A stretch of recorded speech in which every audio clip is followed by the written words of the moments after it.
চাচা, একটা খুশির সংবাদ আছে। ভাতিজা, এই দুপুর বেলা আবার কি খুশির সংবাদ নিয়ে আসলা? আমার তো সরকারি চাকরি হয়েছে। সরকারি চাকরি? আলহামদুলিল্লাহ, ভালো থাকো, দোয়া করি। আচ্ছা চাচা, তাহলে বিকেলে বাড়িতে আসেন। এত কষ্ট করিয়া ওনাদের লেখাপড়া শিখাইলাম, আর চাকরি হইলো আমার বড় ভাই ভাইস্তে। না, এটা কিছুতেই মানা যায় না, কিছুতেই।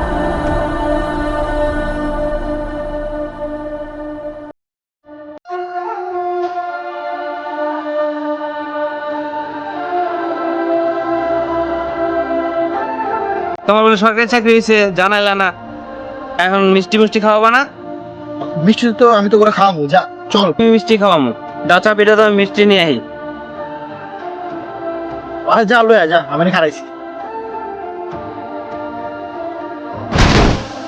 কি রে, এতক্ষণ লাগে ওরা পাঠাইলাম কবে?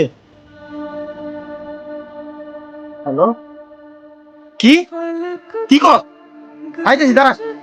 আবাজটা কি হয়েছে? কি কি করলাম, কি হইলো আমার সাথে?